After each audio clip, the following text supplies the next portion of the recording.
Hey viewers, thank you so much indeed for joining us on Get Well, Stay Well. You're joined by me, Cyrus Fernando, and always delighted to be joined by our lovely Felicity. How are you doing? I'm doing really well, thank you, Si. And again, I'm so excited about this program because it's Dr. Mark Hyman, and we're getting on to mind-body medicine. And it's so exciting. And, you know, I was in at the beginning of this many years ago, about 20, 30 years ago, when a man called Deepak Chopra, who was a top endocrinologist in America, just thinking it's funny that, you know, with all the money that we're throwing at sickness in America, we're still not getting people well. And he went back to his roots, which were Indian, where people think about meditation.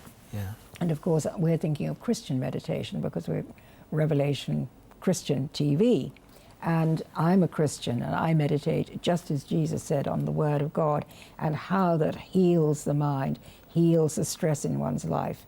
But many people haven't got that wonderful background of meditating on the Word. And so people have got what Dr. Mike Hyman calls broken brains. And he actually suffered from it himself. And he, you know, he was a doctor at the top of his profession and, you know, wrote many books. And he suddenly found that his brain was just not functioning. He was so stressed. Yeah. And he discovered that a lot of it was to do with gut and the flora in the intestine.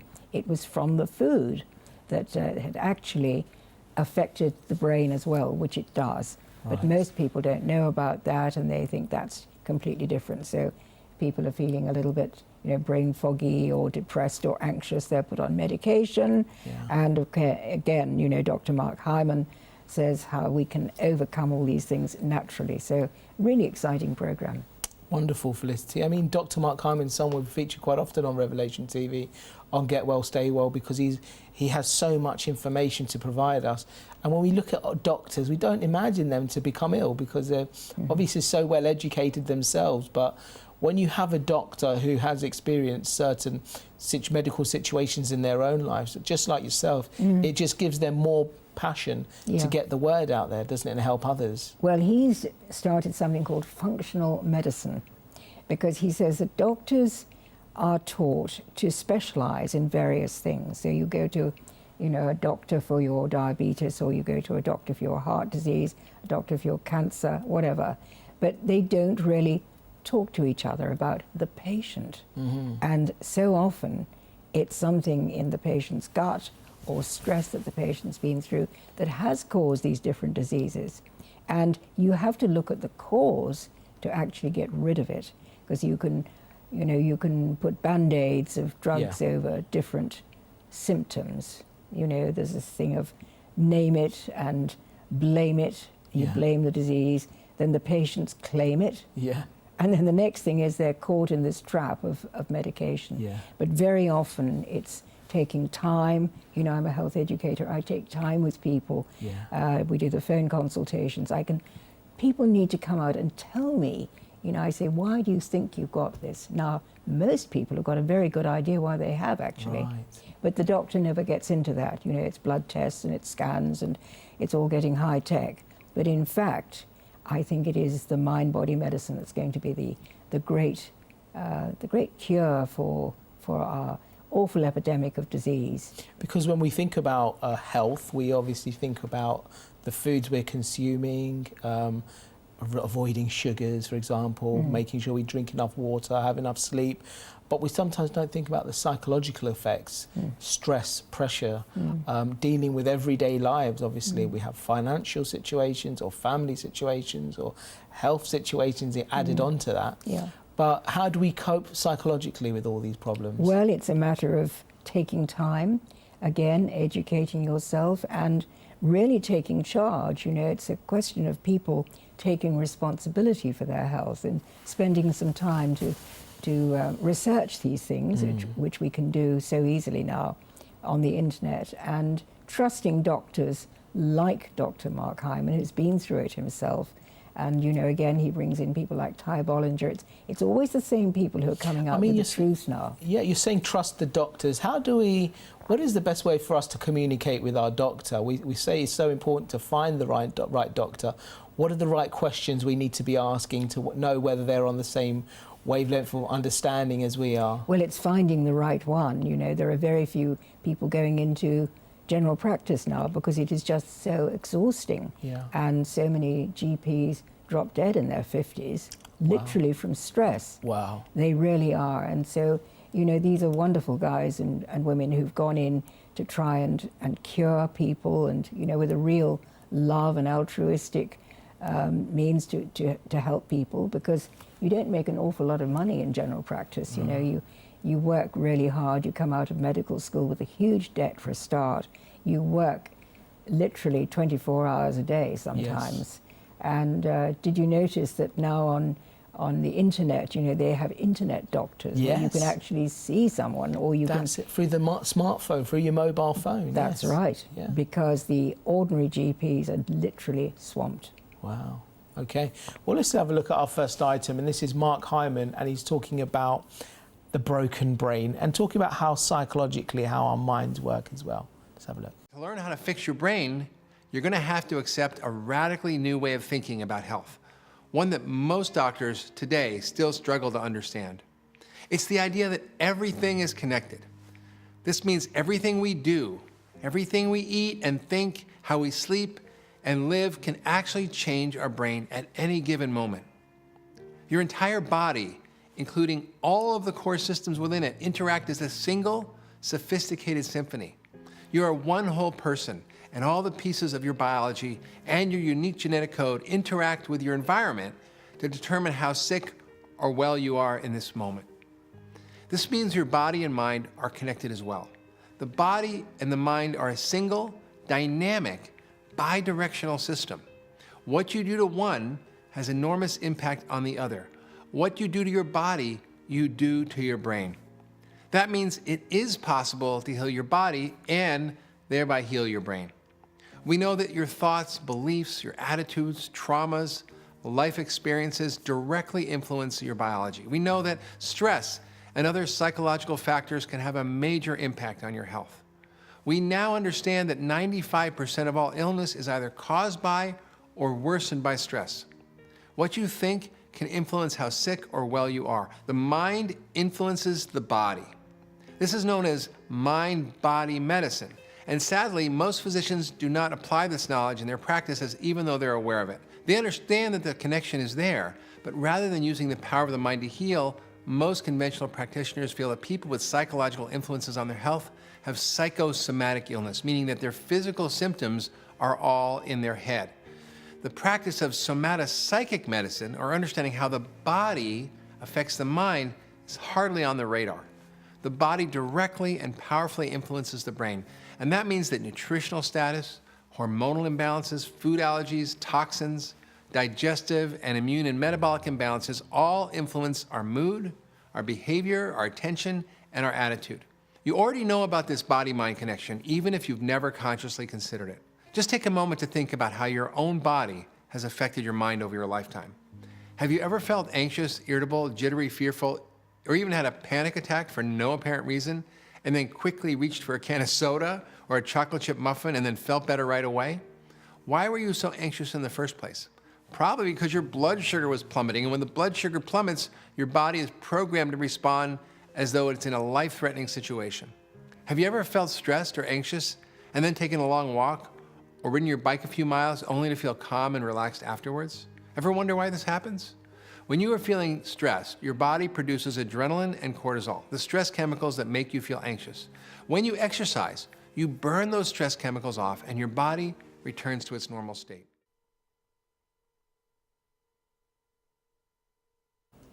So interesting there, how our minds work, and talking about stress and overcoming stress, Felicity. And sometimes stress is something we can't really avoid. It's just our life. It's part of our life, surely. If we're working, we have a job, have to put food on the table and everything else like that. That's part of life, no? Well, you and I know that it's only having the Lord in our life that keeps us fit and well and at peace. Yeah, and that's the key there, Felicity.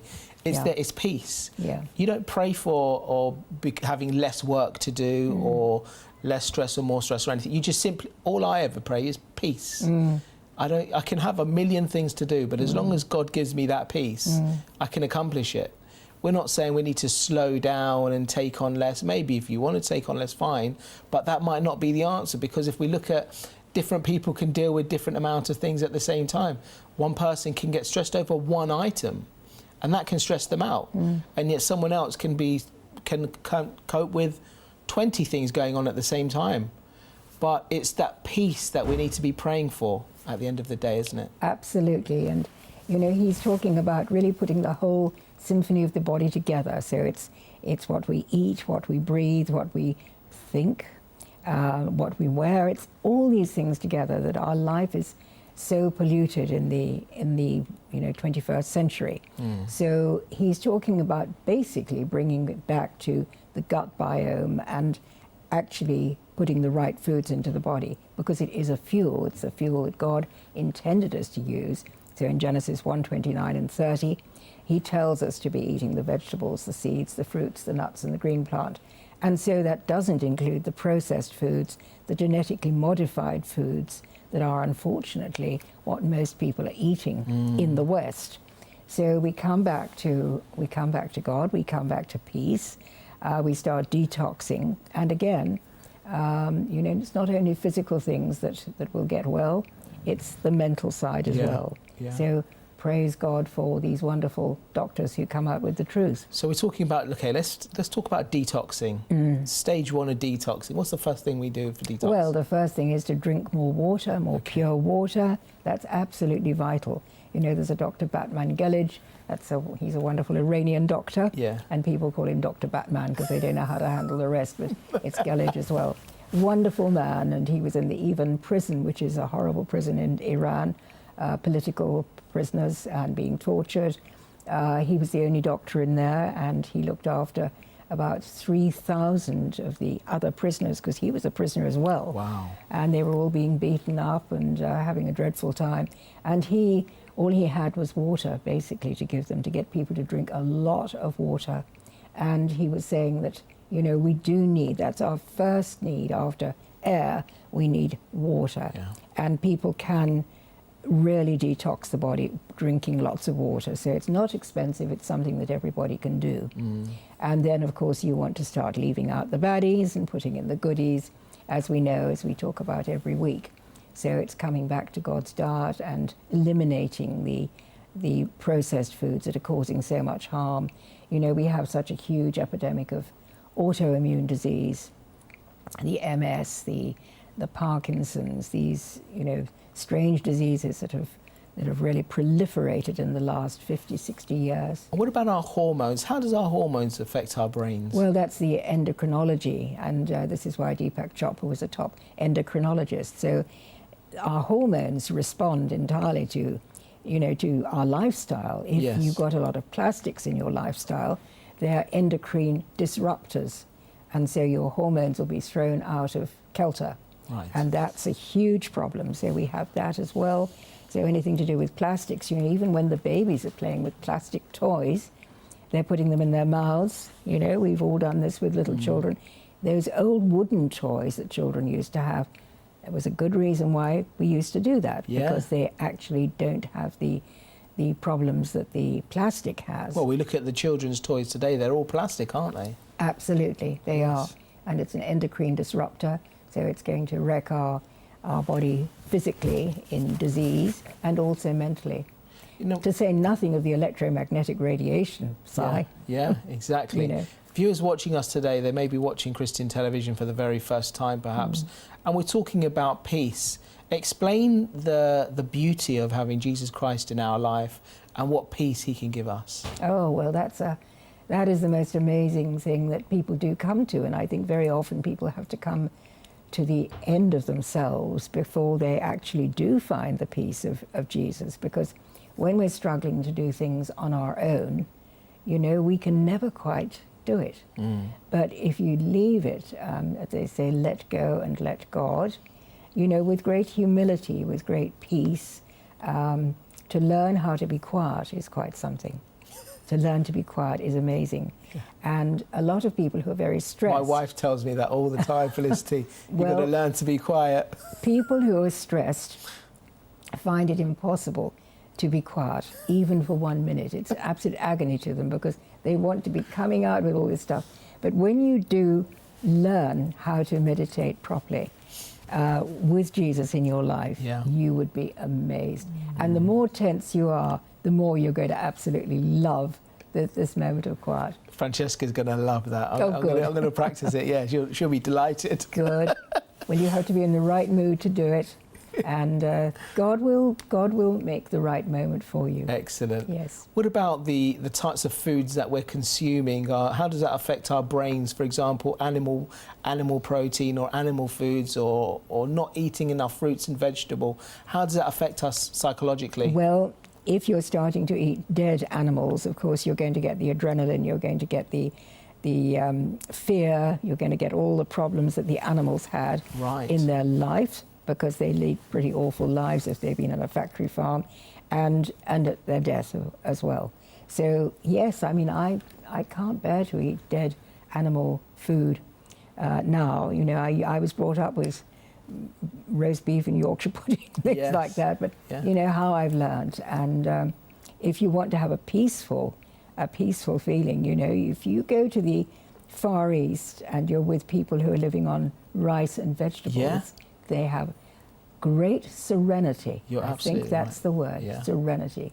Whereas we're all a bit manic, you know, in the West. So what foods causes us more stress? Let's just take an example as coffee. Yeah. Coffee is something that so many people say, I have to have my cup of coffee in the morning, and that helps me to calm my nerves. Does it really calm your nerves? Well, in fact, it gives you a tremendous jolt of adrenaline. Yeah. So that's what wakes people up, and they, you know, they feel much better when they've had their coffee. Yeah. But of course, it makes you jittery. You won't sleep so well at night. But you know, then probably people have a glass of wine in the evening to calm themselves down. Yeah. So you've got the uppers and the downers. You know, this is getting into bad territory. Yeah. And really, when we come back to the calm, peaceful life, we get back into our juices, our beautiful orange juice, our grapefruit juice. You know, lovely things to eat and drink, the vegetables, and then people do calm down. And of course, the gut reacts, and he's talking about inflammation in the gut, the cortisol that we churn out when we eat animal protein. And so we need to come off sugar, we need to come off animal protein. And we were talking earlier about coffee, and we're talking about sugar in as well. What about smoking and cigarettes? People say, I have to have a cigarette to calm my nerves, for example, but yet maybe in between they seem a lot more nervous, don't they? Well, of course, and we did a program on smoking. Perhaps we ought to do another one on smoking. It'd be really good. But it's the fix that, you know, people just need that fix because they are so tense. Now, if they learned to actually meditate and to calm down, be in God's Word, they wouldn't have that anxiety. It is stress.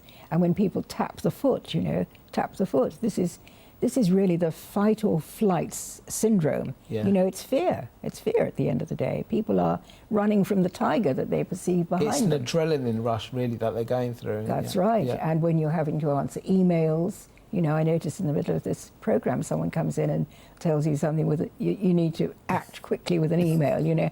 I mean, we're living under huge stress. Yeah. And so we do need to look at that, and you manage it beautifully, Si, because you've got the Lord in your life. I need it. I certainly need it. You do need the Lord. Thank God we both have the Lord in our life. Excellent. Yes. Now we're talking about nutrition, and we're going to get on to some exercise. I think we need to get on to some exercise. Now you've chosen this next item. Why did you choose that? Well, you know, I love the Charleston. I really love the Charleston. And when I saw this Strictly Come Dancing one, it was just such fun. There was such energy. I put it on Facebook and everyone loved it. And it just jazzes everybody up. So let's go for it. Let's have a look at this. This is called the Lambeth Walk.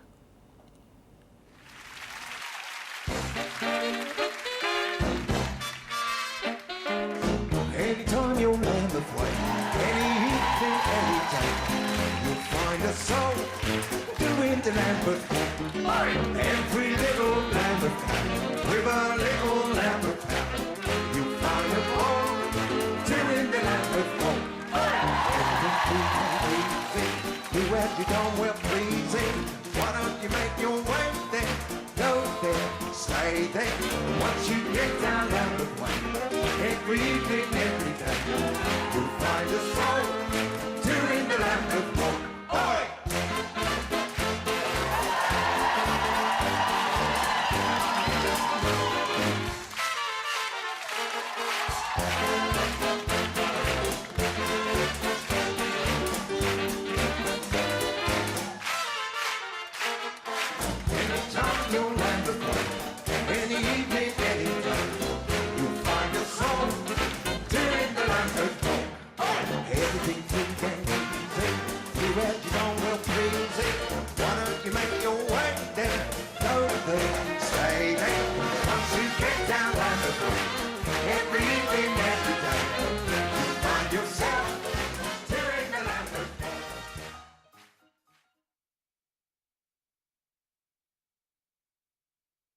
What great fun there. And it's just, that's exercise and you're having fun at the same time.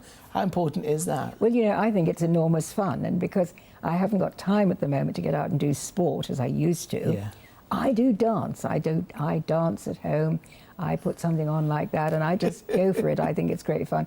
And, you know, you oxygenate the body, you're moving again, and it's terrific. What does that do to us psychologically? Obviously, imagine we're going through a real amount of stress or pressure, or you're feeling low, or maybe you might be depressed, for example, and then all of a sudden you put a little bit of music on, your spirits are up all of a sudden. You feel completely different, don't you? That's right, and you're moving. That's the thing, because it's going back to the tiger behind you.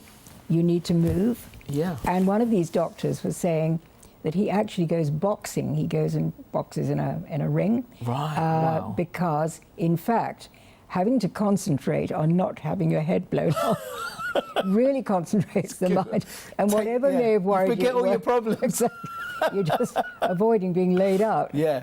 Yeah. So I thought that was quite fun, and I hear you do some boxing as well. Well, no, it's when I was in my younger days. I used to do a little bit of, you know, just on the bag that, and it's brilliant. It's a good way of exercise. Yeah. I think boxing is one of the best ways to exercise, because it's so physically. It takes you. You need to have so much stamina to keep up with it, and it's fantastic. And because it involves so many other elements as well, it includes running and staying fit overall. Yes. And it's a fantastic way to exercise, I think, yeah. You know, my father was a boxer years and years ago, and was knocked out so badly one night and had a broken nose. Oh, my goodness. And waiting at the bus stop to go home afterwards, he thought, I think I've done enough of that. And he started running, you know, and he got into the Olympic Games as an athlete. Wow. 1928, Yeah. How about that? Yeah. So that's I have never done anything I've never like been that. in a ring, but I tell you what, I'll be a good runner if I ended up in a ring. I'd run out of the ring. But we definitely need to do the exercise, and so I just think, you know, having a little bit of music like that and dancing is terrific fun. Yeah. And that's as good as perhaps going out for a walk. If it's awful weather, say back, I know it's very cold, you know, at times in the UK. Yeah. And so if you can just even dance inside or rebound on one of those little rebounders. And it's interesting when we talk about music, and we think about worship music as well, Felicity, Yes. and what that does to our spirits, to our minds as well. That really literally can transform our moods, can't it? Absolutely. That lovely song, There Is Healing in This House, which I like so much. Yeah. You know, I put that on, and that is wonderful for healing the body. You can feel the good chemistry being made in the body. Just explain that process. How does that work? Well, that's a hormonal thing. It's wonderful, and it really can be seen on tests that when people pray or they listen to beautiful music, they listen to worship music, they do go into a different state. They go into a special meditative state, an alpha state, which is going to make you feel so much better. And so if people are very ill, to have some lovely music around them really does help, really does help. And, you know, I find some of the beautiful worship songs really lift you. They do lift you. And I think it's the Brooklyn Tabernacle Choir that I particularly love. Oh, they're fantastic, yes. They are super. I only yeah. have to put them on and I'm lifted right up. Yeah, So, yeah. yes, it's important. And I think Dr. Hyman, who we featured today, is such a wonderful guy to be teaching this stuff, because he's walked the walk himself. And how do we educate our children from a young age to be aware of staying healthy, to be aware of eating the right foods, to be aware of exercising? Because it's so important that we really put this into our children from a younger age, so when they become adults, it's just normal for them. That's right. Well, I love going and doing talks at schools. I've done talks at quite a lot of schools. And, you know, to be able to reach the children. They're really interested. They really are. Yeah. And, you know, I think if only you can instill all this at about 8, 9, like my grandchildren are coming into this now. Yeah.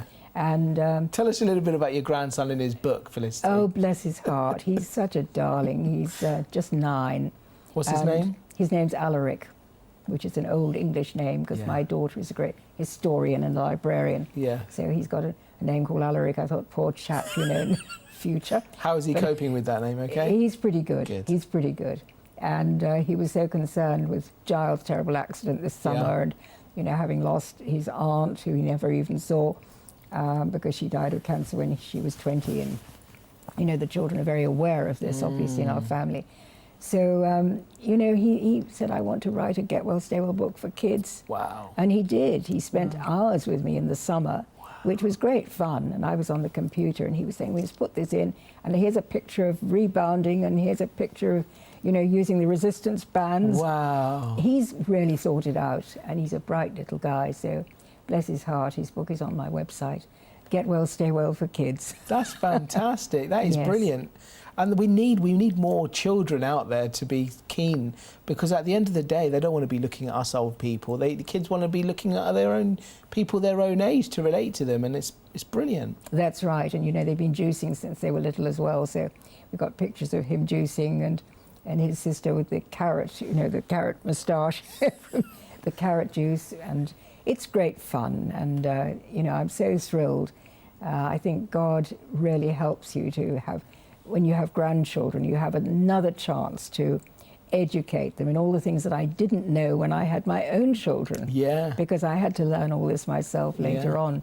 So, yes, it's amazing how it works, and great fun. It's great love between the grandparents and the children, you know. Excellent. Yeah, super. Felicity, we have come towards today's programme, so thank you so much indeed, as always. It's been lovely. Well done, Si. Thank you so much to our lovely viewers for joining us today. I hope you found this programme interesting. If you have, then please do log on to our website, where we have a catch-up service. Simply log on to www.revelationtv.com. We also have a Facebook page, facebook.com/RevelationTV. And we're on YouTube, youtube.com/RTV Europe. Viewers, thank you so much indeed for joining us today. We look forward to seeing you next time. Take care. God bless. Bye-bye.